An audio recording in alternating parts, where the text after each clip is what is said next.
नमस्कार बच्चों, मैं जितेंद्र कुमार शर्मा और मेरे साथ आप पढ़ रहे हैं कक्षा 10 के लिए हमारी पाठ्य पुस्तक भारतीय संस्कृति और विरासत। जैसा कि आपको पता है, अध्याय 2 जिसका कि नाम था इतिहास, हम शुरू कर चुके थे। इतिहास के पन्नों को पलटते हुए हमने हमारी युग युगीन जो सभ्यता थी उसको समझा। फिर हमने जो महाजनपद काल था उसका भी हमने भ्रमण किया। साथ ही साथ हमने ये देखा कि कैसे जो जनपद थे उनसे धीरे धीरे हम आगे बढ़ते गए। हमने मौर्य साम्राज्य का अध्ययन कर लिया, गुप्तों के बारे में हमने जानकारी प्राप्त की, दक्षिण भारत की जो राजवंशिक स्थिति थी उसको भी लेकर के हमने चर्चाएं पिछले भागों में कर ली थी। बच्चों, साथ ही साथ हम ये देखते जा रहे थे कि कैसे दिल्ली सल्तनत के बाद में मुगल साम्राज्य आता है और उसके पैरेलल हम ये देख रहे थे कि जो शिवाजी महाराज हैं या मराठा साम्राज्य है वो उत्थान करता है और उसका पतन भी हम देख पाते हैं।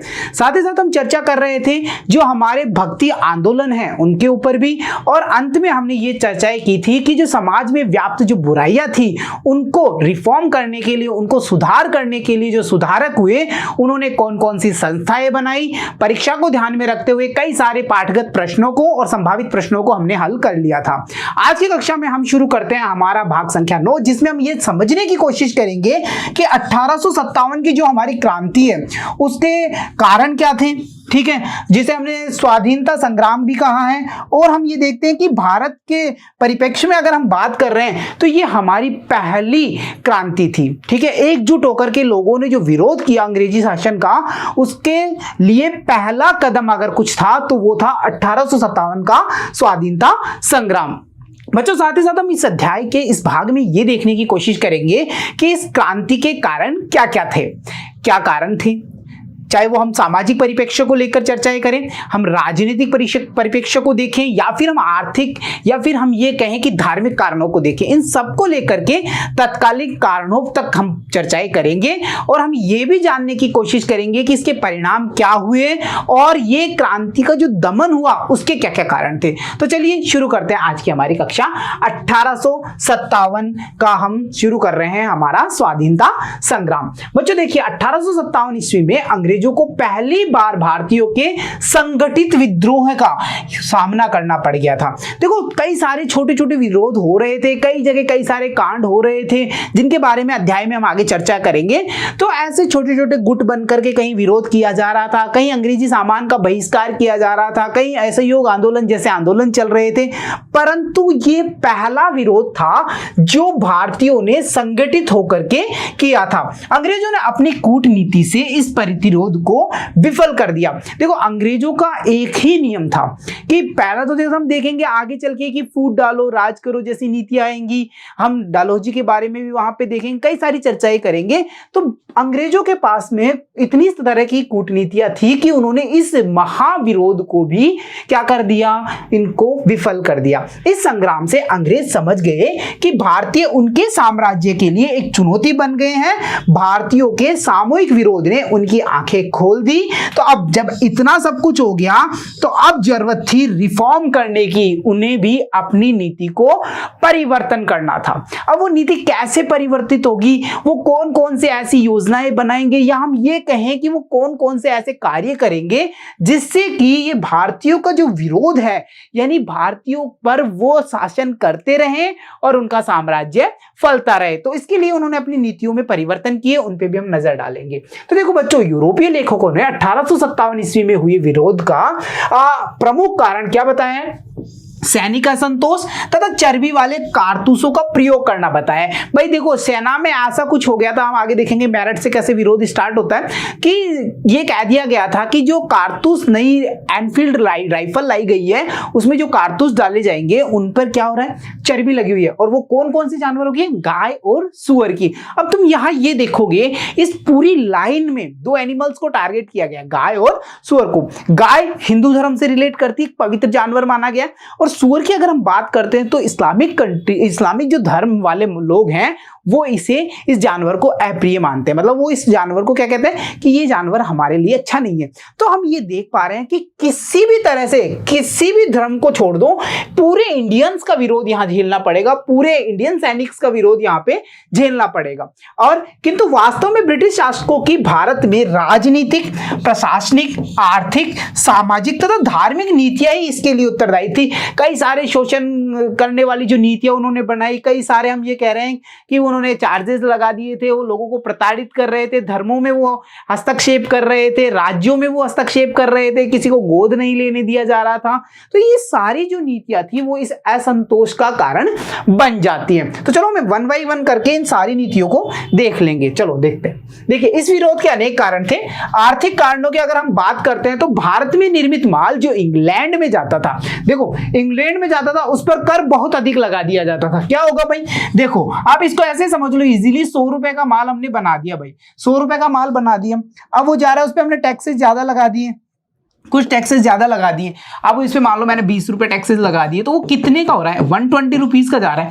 और यही चीज अपोजिट करते हैं, इंग्लैंड से जो माल आ रहा है या तो टैक्स फ्री होगा या फिर उसपे बहुत ही मामूली सा कर लगाया जाएगा। 100 रुपए का वही माल है और इंग्लैंड से आ रहा है, उसमें मैंने 2 रुपए का टैक्स लगा दिया, 102 रुपए का पड़ गया। अब तुम देखो सस्ता कौन सा पड़ रहा है, जो इंग्लैंड से आ रहा है। और यही कारण था कि जो यहाँ की जो छोटे छोटे लघु कुटीर उद्योग थे वो डाउन होते गए, उनकी आर्थिक स्थिति खराब होती गई और अंत में हम देखते हैं कि उन्हें क्या हो रहा था, विरोध करना जो उनके लिए लाजमी हो रहा था, वो परेशान हो चुके थे। और साथ ही साथ देखो अंग्रेजों की जो भू राजस्व व्यवस्था थी उसमें इस प्रकार से बनाई गई थी कि किसानों को अत्यधिक कर देना पड़ता था, जितना उत्पादित नहीं हो रहा ना उससे ज्यादा तो टैक्सेस ले लिए जाते थे। तो ये सब चीजें किसमें आ रही है, हमारे आर्थिक कारण में। तुम्हें अगर परीक्षा की दृष्टि से हम बात करें तो दो ही चीजें ध्यान रखनी है, यहां से आर्थिक कारकों में बस 2 ही लाइन मेंशन करोगे। पहली इनकी जो कर पद्धति थी वो, दूसरी भू राजस्व व्यवस्था में स्थापित किया गया अत्यधिक भूमि कर, बस शॉर्ट टाइम में इतना कर देंगे, ठीक है। इसके बाद में देखिए अगले अगर हम बात करें सामाजिक एवं धार्मिक कारणों की, तो अंग्रेज भारतीयों को घृणा की दृष्टि से देखते थे। वो ये देखते थे कि ये जो इंडियंस हैं वो क्या है, लाइक ए डॉग्स है। तुमने भी कई बार सुना होगा, कई बार पढ़ा भी होगा, कई जगह ऐसी भाषा का वो यूज करते थे। वे भारतीयों के साथ अमानवीय व्यवहार करते थे।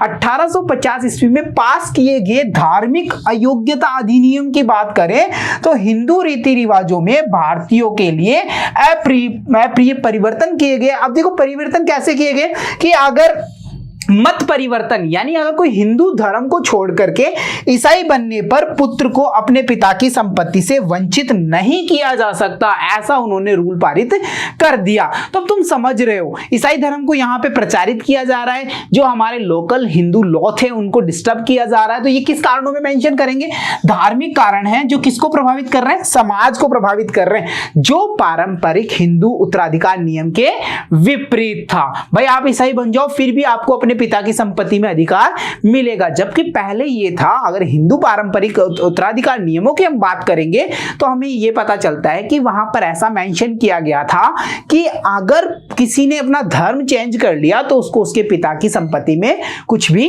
नहीं मिलेगा। हाँ, इसके साथ अगर हम बात करें राजनीतिक और प्रशासनिक कारणों की, तो वेलेस्ली की बात करें और हम डलहौजी की बात करें तो इनकी कुछ नीतियां ऐसी आएंगी आगे कि जिनसे यहाँ का जो राजनीतिक ढांचा था उसमें हस्तक्षेप हो रहा था। जैसे सहायक संधि की बात कर लो, उसके इतने सारे टर्म्स होते थे कि जो राजा थे वो पूरा नहीं कर पाते थे और सहयोग के लिए वो सेना रख देते थे, उनका खर्चा भी राजा को ही देना है। तो ऐसा करके हम देखते हैं कि कहीं ना कहीं इनके जो राजनीतिक और प्रशासन था उसके ढांचे को डिस्टर्ब हो रहा था। दूसरी बात करें, अगर डलहौजी की बात कर रहे हो तो उसकी व्यक्तिगत की नीति की बात कर लो, ठीक है। गोद लेने में उसने मना करना शुरू कर दिया था। ये सब चीजें रानी लक्ष्मीबाई को मैटर, हम सब चीजों को वहां पे अच्छे से समझेंगे। अनेक भारतीय रियासतों को अंग्रेजी साम्राज्य का अंग बना लिया गया था इन सब नीतियों के द्वारा, इन सब संधियों के द्वारा। और ईस्ट इंडिया कंपनी ने कई भारतीय जमींदारों की भूमि को छीन करके उन्हें असंतुष्ट कर दिया था। तो ये सारे रीजंस हम किस में मेंशन कर रहे हैं, हमारे राजनीतिक और प्रशासनिक कारणों में। बच्चों इसके साथ साथ अगर हम बात करें सैनिक कारण, जिसको कि हमने देखा कि पाश्चात्य विद्वानों ने भी इसी कारण को मेंशन किया है कि भाई सीधी सी बात है, जो एनफील्ड अगर वहां पे बात करेंगे वो राइफल की, उसको ले लो, या फिर पद की बात करें, या फिर हम ये कहें कि जो पदवी की बात करें, वेतन की बात करें, तो इन सब में कहीं ना कहीं जो भारतीय सैनिक थे उनको अंग्रेजी सैनिकों से क्या किया जाता था, कम आंका जाता था। उन्हें पदोन्नति नहीं मिल रही थी, उन्हें कम वेतन दिया जाता था, जोखिम भरे कार्य या युद्ध के समय उन्हें पहले भेजा जा रहा था। और साथ ही साथ हम ये देख पा रहे हैं कि अगर एनफील्ड की बात करोगे ना तुम, जब मेरठ को देखोगे, राजस्थान में नीमच का विद्रोह हम देखेंगे, तो इन सबको देखेंगे तो वहां पे चर्बी वाले कारतूस को हम इग्नोर नहीं कर पाएंगे।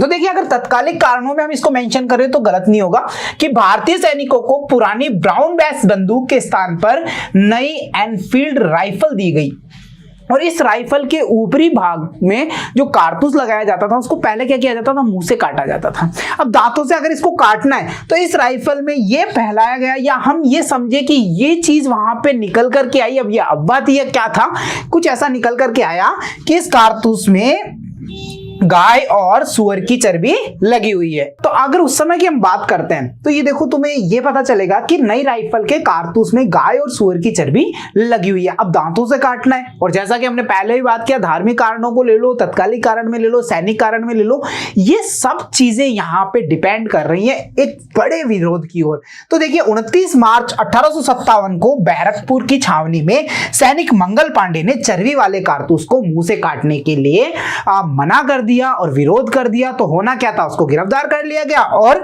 उसको फांसी दे दी गई। यहां से हमारे एग्जाम्स के पॉइंट ऑफ व्यू से दो ही चीजें निकल करके आएंगी। एक तो ये वाली चीज एनफील्ड राइफल तुम्हें ध्यान रखना है, एक सीधी सी बात है 29 मार्च 1857 तुम्हें ध्यान रखना है जब बैरकपुर का विरोध होता है और कौन कर रहा है, मंगल पांडे कर रहा है। बस इतना ही हमारे काम का है, बाकी सब छोड़ सकते हैं। देखो इसके साथ साथ यह खबर मेरठ भी पहुंच गई कि मेरठ की छावनी के सैनिकों ने भी इन कारतूसों को मुंह से तोड़ने से मना कर दिया। तो 10 मई को सिपाहियों ने जेल तोड़ करके सभी कैदी सिपाहियों को मुक्त करवा लिया और दिल्ली की ओर चले गए।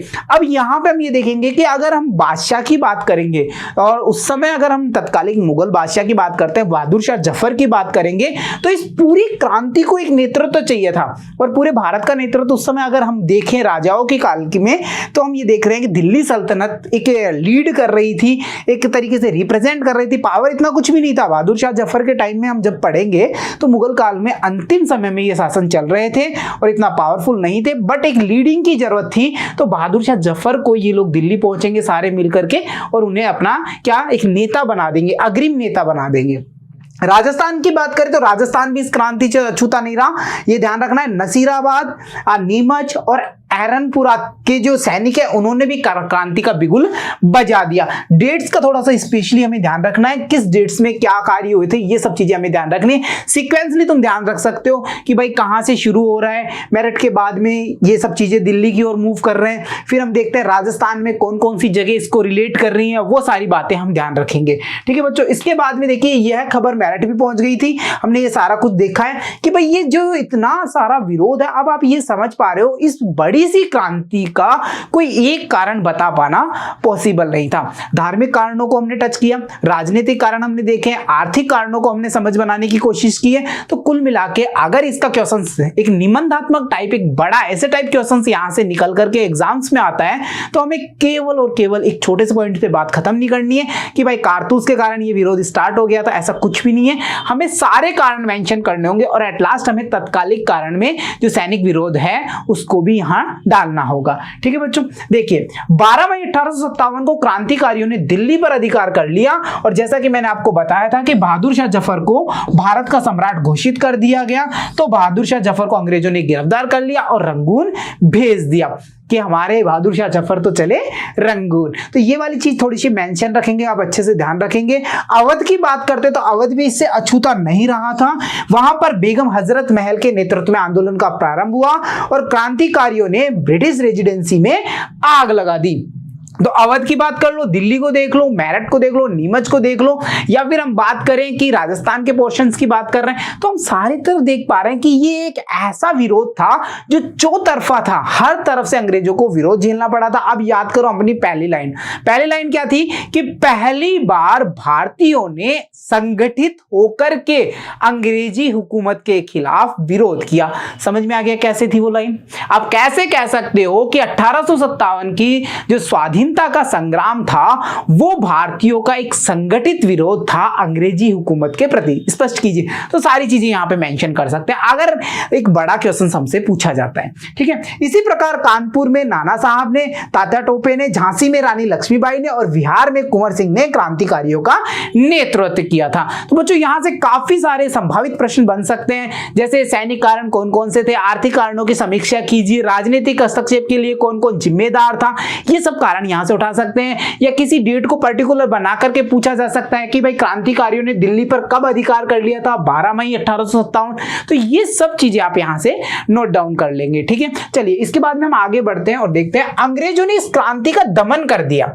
इतनी बढ़िया क्रांति चल रही थी, इतने जगह से हर तरफ से विरोध हो रहे थे, दिल्ली को अधिकार कर लिया गया था, नेतृत्व मिल रहा था, फिर ऐसे क्या कारण आए कि अंग्रेजों ने इस क्रांति का दमन कर दिया। तो बहुत सारे कारण होंगे, कुछ इंपॉर्टेंट फैक्ट हैं उनको हम यहां देख लेते हैं। देखो, जैसे भारतीय राजाओं ने अपने पद व राज्य को बनाए रखने के लिए क्रांतिकारियों की बजाय किसको मदद की भाई? अंग्रेजों को मदद कर दी। समझ रहे हो? मतलब ये पब्लिक हम कह रहे हैं कि रिवॉल्यूशन था, पब्लिक की तरफ से हो रहा था, इसको एक लीडिंग सपोर्ट नहीं मिल रहा था। यहां पे भारतीय राजाओं ने अपने पद को बताने के लिए, अपनी उपाधियों को बचाने के लिए, अपने राज्य को बनाए रखने के लिए क्या किया? अंग्रेजों का सहयोग कर दिया। क्रांति का कोई देशव्यापी नेतृत्व नहीं था, बहादुर शाह जफर को बनाया था, पर वो वृद्ध व्यक्ति भी थे। और उस समय हम मुगल सल्तनत की अगर बात करते हैं ना, तो हमें ये पता चल चुका है कि बहादुर शाह जफर के टाइम आते आते मुगल का पतन स्टार्ट होना शुरू हो गया था, ठीक है। भारतीयों के पास नवीनतम हथियार नहीं थे, जबकि कंपनी के पास नवीनतम बंदूकें और राइफलें थी। तो ये सब चीजें हो गई। इसके साथ साथ अन्य कारणों में देखिए, क्रांति की तिथि 31 मई 1857 निर्धारित की गई थी, लेकिन ज्यादा जोश में आने के कारण हम ये देखते हैं कि 10 मई 1857 को ये क्रांति आरंभ हो गई। यानी ये एक साथ घटना ना होकर के टुकड़ों में स्टार्ट हुई है। अरे भाई 10 मई को यहां हो गई, 12 को वहां, 15 को वहां, 20 को वहां, कुछ इंतजार कर रहे हैं कि भाई 31 मई आएगी तब हम क्रांति करेंगे। आज के टाइम में नेट वगैरह थे नहीं कि हाथों हाथ सूचना हो जाती, आज तो कोई बात होती है तुरंत पता चल जाता है ना। तो वैसा सीन वहां नहीं था। तो हम ये देख पा रहे हैं कि क्रांति की जो तिथि निर्धारित की गई थी, यानी समय से पहले विरोध का हो जाना भी इसी को दमन करने के लिए बहुत आसान रहा कि टुकड़ों में हो रही तो एक फोर्स को वहां स्टेबल किया है, विरोध को दबा लिया गया है, ये सब चीजें इजीली हो रही थी। देखिए, अलग अलग समय पर विभिन्न स्थानों पर हुई क्रांति को दबाने में अंग्रेजों को आसानी से सफलता मिल गई। भाई एक तो आप ये देख रहे हो कि हमारे ऊपर 10 तरफ से शत्रु एक साथ आक्रमण करता है, तो हम किस तरफ जाएंगे? कंफ्यूजन की स्थिति होती है। अब इस जैसे हम देख रहे हैं नॉर्दर्न वाला पहले आ रहा है, तो हम पहले नॉर्दर्न वाले से लड़ेंगे, फेस कर लेंगे उसको। तो इजी हो गया भाई, अंग्रेजों के लिए बहुत आसान हो गया। कुछ जमींदारों एवं व्यापारियों ने भी क्या किया? इस समय ब्रिटिश शासन का सहयोग कर दिया। तो बहुत सारे ऐसे लोग भी थे, ऐसे सारे हम उनको कह सकते हैं, सैंपल कह सकते हैं ना, नमूने कह सकते हैं कि वो उन्होंने क्या किया है, अपनी साख बचाने के लिए राष्ट्र हित को अलग कर दिया और अपना खुद का हित देखते हुए उन्होंने ब्रिटिश शासन का सहयोग कर दिया था। तो ये सारे फैक्ट्स देखने के बाद में अब हम ये देख लेते हैं कि इस क्रांति के परिणाम क्या होने वाले थे। देखो बच्चों, 1857 की क्रांति को हम छोटे शब्दों में नहीं आंक सकते, क्योंकि एक ऐसा विरोध था जो अंग्रेजी हुकूमत के खिलाफ एक बड़े पैमाने पे हुआ था। एक मतलब कहते हैं पूरे राष्ट्र ने एक साथ होकर के यहाँ पे विरोध किया था। ये बात अलग है कि ये छुटपुट चलती रही, कुछ घटनाएं इसके बीच में ऐसी भी होंगी जिनसे ये थोड़ा सा प्रभावित भी होगा। देखिए 1857 के बाद की बात करते हैं तो ब्रिटिश सम्राट यानी ताज ने ईस्ट इंडिया कंपनी से जो भारत की सत्ता थी वो अपने हाथों में ले ली। पहला तो जो था कि क्राउन के पास में हमारा जो मतलब कंट्रोल था वो चला गया। पहले कौन रूल कर रहा था भाई? कंपनी कर रही थी। अब किसके पास आ गया? क्राउन के पास में, यानी ब्रिटिश सम्राट के पास में चला गया। अंग्रेजों ने हिंदू मुस्लिम वैमनस्य को बढ़ाया है और साथ ही साथ इसके बाद में वो क्या कर रहे हैं? फूट डालो और राज करो। उन्होंने जब ये देखा कि इस क्रांति में किसी धर्म यानी रिलीजियस वगैरह को इशू बना करके किसी एक स्पेशल कास्ट ने विरोध नहीं किया, ये तो पूरे इंडियंस बन के इन्होंने हम पे विरोध किया है, तो क्यों ना इनकी जो यूनिटी है, इनकी जो एकता है उसको भंग किया जाए। तो इनका जो सबसे नया नीति का फॉर्मूला था वो था फूट डालो और राज करो, जिसके आगे चल के हम ये देखेंगे हमारा प्यारा सा कंट्री कई सारे डिवाइडेशन को देखेगा, कई सारे उसके भाग हो जाएंगे, जिन्ना को भी हम देखेंगे, वहां पे पाकिस्तान का उदय भी हम आगे देखने वाले हैं। तो कुल मिला के हम ये समझ पा रहे थे कि हिंदू और मुस्लिम के आपस में वैमनस्यता को यहां से बढ़ाया जाता है। सेना में ब्रिटिश सैनिकों की संख्या को बढ़ा दिया गया और तोप खाना था वो अब किसके पास रखेंगे? जाहिर सी बात है, पहले तुम देख रहे हो विरोध होता है, अंग्रेजी सेना को पछाड़ करके जो सैनिक थे उन्होंने अपने साथियों को छुड़ा लिया, हथियारों को लूट लिया था क्रांति के समय। तो अब ये क्या कर रहे थे कि स्पेशली इन्होंने अंग्रेजी फोर्स को बढ़ाना शुरू किया, अंग्रेजी पीपल्स उसके ज्यादा इंक्लूड होंगे, और जो स्पेशली थे आर्म्स थे या फिर हम कहें ये राइफल्स वगैरह थी, तोप खाना था, इनका इंचार्ज इंग्लिश ब्रिटिश पीपल को बनाया गया, इंडियंस को नहीं बनाया गया। देशी रियासतों के प्रति नीति में परिवर्तन किया गया, विलय की नीति का परित्याग कर उन्हें पुत्र गोद लेने की अनुमति प्रदान कर दी गई। अब यहां से डलहौजी की बात करेंगे तो व्यापक की जो उसकी नीति थी उसको यहां पे होल्ड कर दिया गया। और ये क्यों किया गया? क्योंकि इन्होंने ये देखा कि अगर रियासतें नाराज नहीं है ना, अंग्रेजों से अगर रियासतें नाराज नहीं होंगी ना, तो जाहिर सी बात है वो हमारा सहयोग उन्होंने किया है, आगे भी करेंगे, और फिर कॉमन मैन को तो हम आसानी से कंट्रोल कर सकते हैं। तो ऐसी ऐसी नीति, अब देखो चेंजेस क्या क्या आ रहे हैं ये सब हमने देख लिया। इसके बाद में हम बात कर लेते हैं कुछ प्रश्नों की। देखो पाठगत प्रश्नों की अगर हम बात करें तो मेरा कहना ये है कि तुम ट्राई किया करो कि इन क्वेश्चंस के आंसर आने से पहले हम बता दें, मतलब कि जैसे क्वेश्चंस पढ़ा हमारे माइंड में तुरंत आंसर आ जाना चाहिए। अच्छा, मतलब अच्छे से हमने इसको कर लिया। एनफील्ड राइफल के कारतूस पर क्या लगा हुआ माना गया? जाहिर सी बात है गाय और सुअर की चर्बी थी वहां पे, ठीक है, तो ये मेंशन कर दोगे। पाठगत प्रश्नों की बात कर रहे हैं। 1857 ईस्वी की क्रांति सर्वप्रथम कहां पर प्रारंभ हुई? देखो याद करो, तुम मंगल पांडे को अछूता नहीं छोड़ोगे ना, तो यहां से हम मेंशन कर देंगे कि बैरकपुर की जो छावनी है वहां से इसकी क्रांति का प्रारंभ माना जा रहा है, ठीक है, पाठ में हमने अच्छे से पढ़ा, ठीक। इसके बाद में अवध में 1857 ईस्वी की क्रांति का नेतृत्व किसने किया? अरे बेगम हजरत महल को हम नहीं भूल सकते, देखा था ना हमने वहां पे, उन्होंने रेजिडेंसी को मतलब आग वाग लगवा दी थी, वो सारी चीजें, तो हम यहाँ मेंशन करेंगे बेगम हजरत महल ने, ठीक है बच्चों। ये सारे कारण देखने के बाद में अब हमारे सामने ये चीज आती है कि स्वतंत्रता आंदोलन का जो प्रारंभिक काल था वो कैसा हुआ होगा, हम भी ये जानना चाह रहे थे। एक ब्रीफ नोट तो हमने ले लिया कि भाई 1857 की जो क्रांति है उसमें क्या क्या चीजें चली, कैसे विरोध हुए, कौन कौन से कारण थे, तत्कालीन कारण हमने देख लिए, परिणाम क्या होने वाले थे, और साथ साथ हमने देखा कि दमन कैसे हो गया, ये सब चीजें देख ली। बट हम ये देखेंगे कि इसका प्रारंभ होने का कारण कहां से स्टार्ट हो रहा है, कौन कौन सी ऐसी एक्टिविटीज थे, कौन कौन सी ऐसी महान विभूतियां थी, इतिहास के पन्नों को पलटेंगे और ये जानने की कोशिश करेंगे कि किन किन लोगों का या किन किन हम कहें कि आंदोलनों का इसमें पूरा सहयोग रहा है, उन सब के बारे में चर्चा करेंगे। भारत के पिछड़ेपन का मुख्य कारण ब्रिटिश साम्राज्य का उपनिवेशवाद था। देखो उपनिवेशवाद की तुम्हें अच्छे से पता होना चाहिए कि उपनिवेशवाद क्या होता है। जब कोई देश किसी को रूलर करता है तो उसको अपना उपनिवेश बना लेता है। अब उपनिवेश बनाने का मतलब ये होता है कि वहां पे उसके अकॉर्डिंग सारा कुछ चेंजेस हो जाता है। वो एक तरीके से हम कह रहे हैं कि वहां का वो जो देश जिसने ऑक्युपाई किया है उसको वो वहां का सम्राट बन जाएगा और अपनी सारी नीतियां करेगा, अपने सारे रूल्स एंड रेगुलेशंस वहां स्थापित कर देगा। कुल मिला के इस देश का जो उपनिवेश बन चुका है उसका विकास किसके हाथ में रहेगा? जिसने रूल किया है उसके हाथ में रहता है। तो भारत के बारे में भी ये था कि इसके पिछड़ेपन का जो मुख्य कारण था वो ब्रिटिश साम्राज्य का उपनिवेशवाद था। किसान और मजदूर अंग्रेजों के लालच और उदासीनता के ज्यादा शिकार थे। उद्योगपति भी अंग्रेजी राज्य में प्रसन्न नहीं थे। किसी भी सेक्टर में देख लो, यानी कि आज की बात अगर हम करते हैं इकोनॉमिकल लैंग्वेज में हम बोले तो प्राथमिक द्वितीयक दोनों सेक्टर्स को देख लो भाई, कृषि को देख लो चाहे फिर उद्योग को देख लो, कोई भी यहां से संतुष्ट नहीं था। तो जाहिर सी बात है जब दोनों सेक्टर काम नहीं कर रहे तो क्या होगा? पिछड़ापन तो आने वाला ही था। तो यहां पे पिछड़ेपन का कारण हो गया। 19वीं सदी तक भारतीय एक होने लगे, वे समझने लगे कि अंग्रेजी उनका शत्रु है जो अपने लाभ के लिए भारत को नष्ट करने पे तुला है। अरे भाई टैक्सेस की बात कर लो, भू राजस्व व्यवस्था की बात कर लो, या हम कह रहे हैं कि आने वाले जाने वाले माल का जो लेन देन है उस पर लगाए गए करों की बात कर लो, या धार्मिक नीतियों की बात करें, प्रशासनिक कारणों की उनकी नीतियों की बात करें, तो ये सब चीजें धीरे धीरे भारतीयों को समझ में आने लगा कि भाई हम आपस में नहीं है, हम शत्रु नहीं है, हमारा सबसे बड़ा शत्रु कौन है? अंग्रेजी है। तो 1885 से 1905 ईस्वी तक स्वतंत्रता आंदोलन शांतिपूर्ण और अहिंसक रहा, क्योंकि यह काल रहेगा हमारे साबरमती के संत का।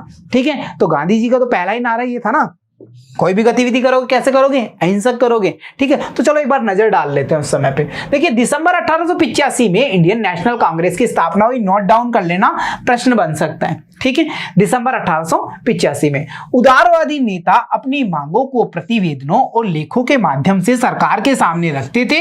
वे उन्हें भारत में संवैधानिक और प्रशासनिक सुधारों के लिए राजी करना चाहते थे। तो देखिए यहां पे एक शब्द आ रहा है उदारवादी, नाम से पता चल रहा है ना, उदार लोग होंगे, रिक्वेस्टेज करेंगे, ये लेटर्स लिख रहे थे गवर्नमेंट्स को, ये वहां पे जो प्रशासन था यानी कि ब्रिटिश गवर्नमेंट थी उसको क्या कर रहे थे, प्रतिवेदन दे रहे थे, बार बार उनको ले जाकर के अर्जी दे रहे थे, लेख लिख रहे थे, समाचार पत्रों में निकाला जा रहा था कि हमारी मांगे मानी जाए और हमें कैसा शासन देना है, एक संवैधानिक और एक प्रशासनिक सुधारों वाला शासन देना है। ऐसी चीजें ये कर रहे थे। कौन कर रहे थे? उदारवादी। सो उदारवादी कौन कौन थे? देखो, दादा भाई नौरोजी की बात करें, सुरेंद्र नाथ बनर्जी की बात करें, गोपाल कृष्ण गोखले, फिरोज शाह मेहता आदि नेता नरमपंथी एवं उदारवादी थे। बिल्कुल नरम थे, इनको नरमपंथी भी कह सकते हैं, उदारवादी भी कह सकते हैं। पर मुझे लगता है कि आपको भी लग रहा होगा कि इन चीजों से अंग्रेज कौन से मानने वाले थे, बट नहीं, इसका बहुत ज्यादा प्रभाव पड़ता था उस समय।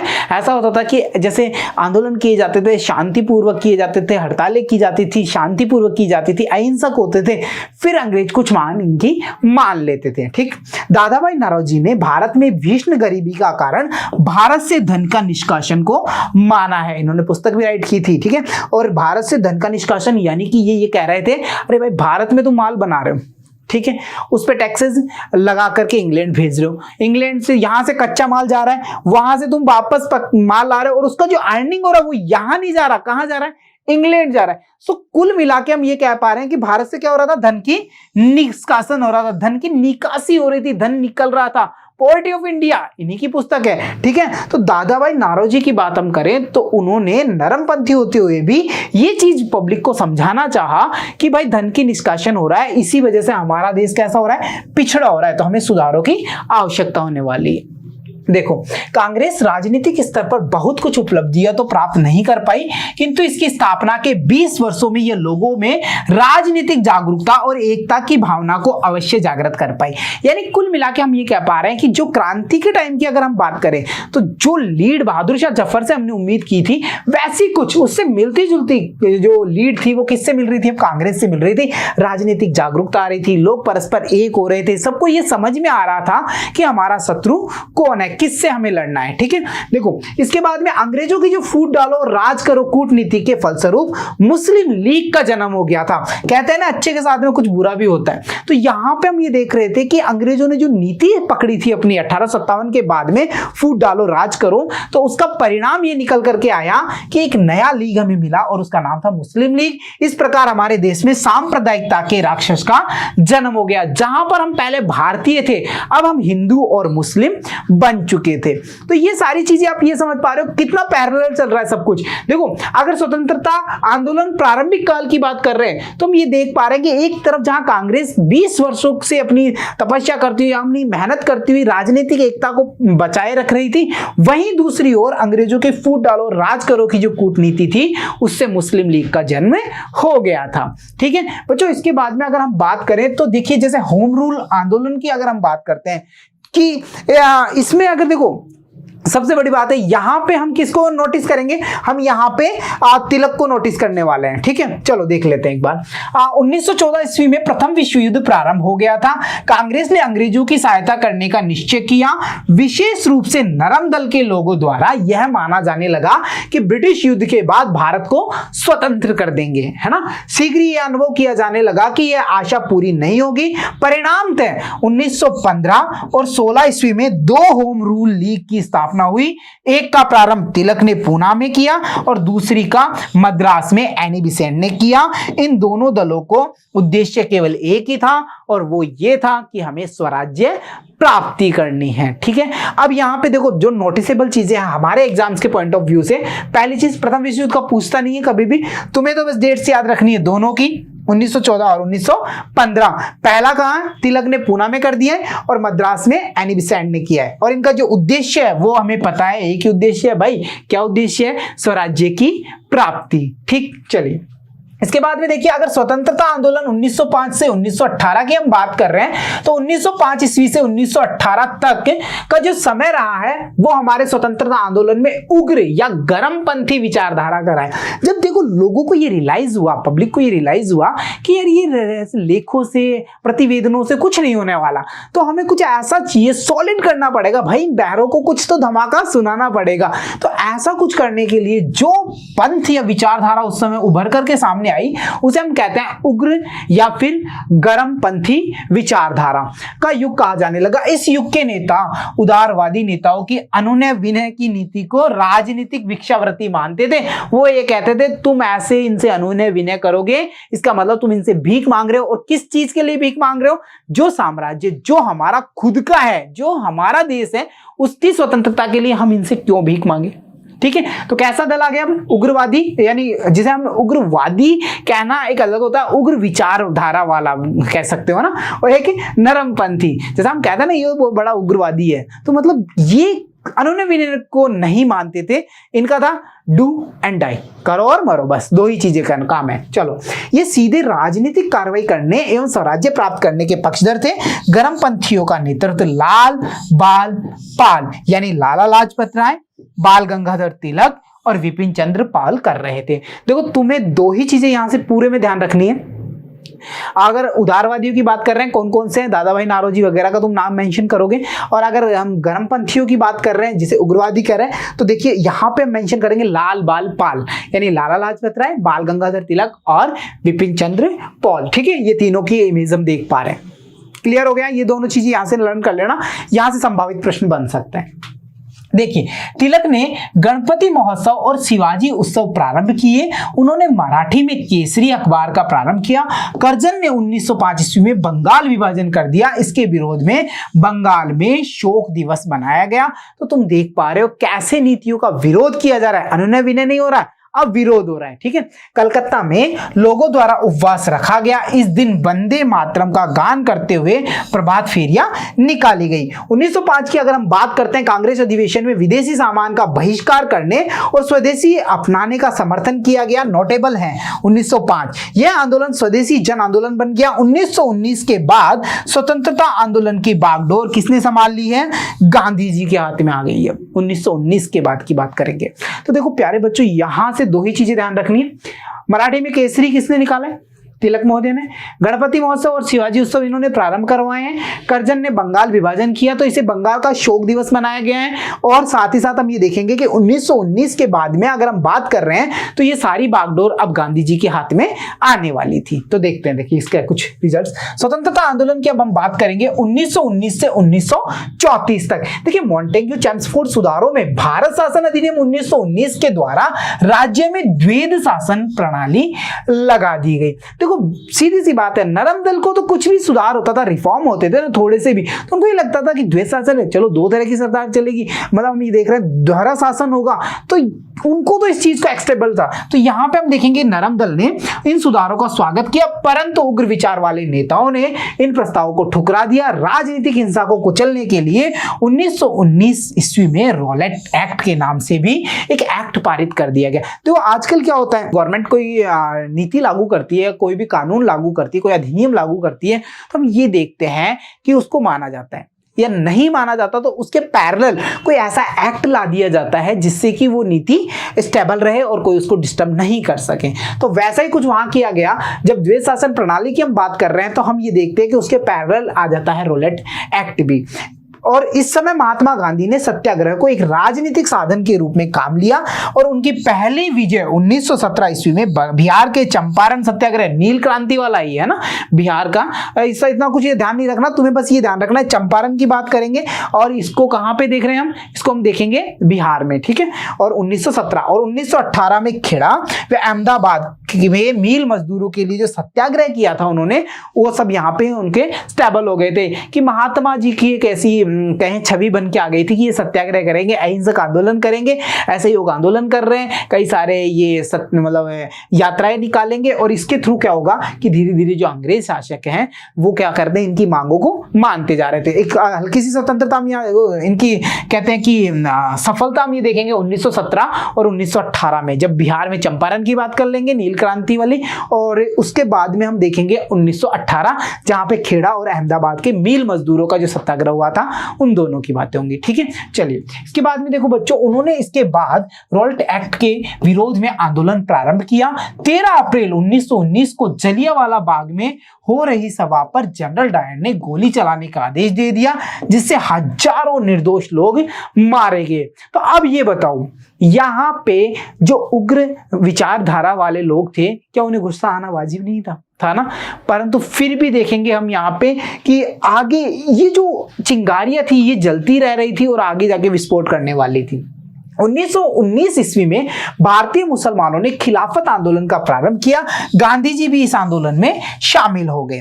1 अगस्त 1920 को गांधी जी ने असहयोग आंदोलन प्रारंभ करने की घोषणा की, जिसके तहत जो भी विदेशी माल था, सामान था, उसका बहिष्कार किया जाएगा, उपाधियों पदों का त्याग किया जाएगा, सरकारी कॉलेजों व विद्यालयों का बहिष्कार कर दिया जाएगा। कुल मिला के हम ये देख रहे हैं कि गांधी जी ने एक नया फॉर्मूला निकाला कि असहयोग आंदोलन, हम किसी भी चीज में सहयोग नहीं करेंगे।